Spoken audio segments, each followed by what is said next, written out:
Sir. నేను Srinivas, great Telangana నుంచి. ప్రస్తుతం ఉన్న బీఆర్ఎస్ పరిస్థితిలో కేసీఆర్ గారు కొంత రెస్ట్ తీసుకుంటున్నారు, అగ్రెసివ్నెస్ తగ్గించుకున్నారు. కవిత గారు సైడ్ స్టెప్ వేశారు. కేటీఆర్ గారు దాదాపు సీఎం అవుతానన్న పద్ధతిలోనే నడుస్తున్నారు. మీరు యాసిటీస్గా బరువంతా మోస్తూ కొంచెం బ్యాక్ స్టెప్గానే ఉన్నారు. What is the future course of action for BRS as such and what is the future course of action for Harish as such? I answered this question more than 100 times. I think 100 times చెప్పుంటా నేను. మీకు ఎవరికి అనుమానం అక్కర్లేదు, మా CM అభ్యర్థి కేసీఆర్ గారే. అందరూ రాష్ట్ర ప్రజలు కోరుకుంటున్నది, బీఆర్ఎస్ కుటుంబ సభ్యులను కోరుకుంటున్నది కేసీఆర్ గారు మళ్ళీ ఈ రాష్ట్రానికి ముఖ్యమంత్రి కావాలి, మళ్ళీ మంచి రోజులు రావాలని అందరూ కోరుకుంటున్నారు, నేను కోరుకుంటున్నాను. హరీష్ రావు గారు కంక్లూడ్ క్వశ్చన్. ఇది మైనారిటీ ఓట్ బ్యాంక్ అనేది మేడం చాలు కంక్లూడ్ క్వశ్చన్.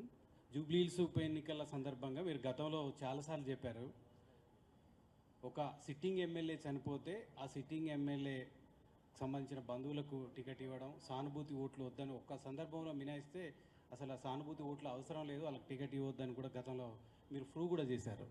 ఇప్పుడు కేవలం గోపీనాథ్ గారు చనిపోవడం మూలంగా ఆయన భార్యను గెలిపించాలని కోరుతున్నారా, బీఆర్ఎస్ అభ్యర్థిని గెలిపించాలని కోరుతున్నారా? గతంలో దుబ్బాకలో మా రామలింగారెడ్డి గారు చనిపోతే వారి సతీమణికి టికెట్ ఇచ్చాము, అయినా మేము అక్కడ ఓడిపోయాం.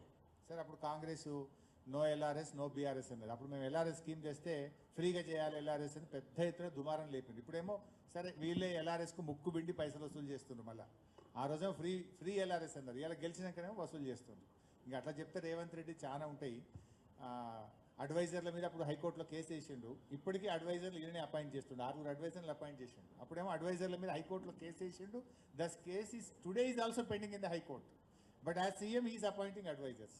సరే, మీరు అన్నట్టు జూబ్లీ హిల్స్లో మేము కోరుతున్నది ఒకటే, మాగంటి గోపీనాథ్ గారు చేసిన మంచి పనులను చూసి గెలిపించండి ఒకటి. బీఆర్ఎస్ పార్టీ చేసిన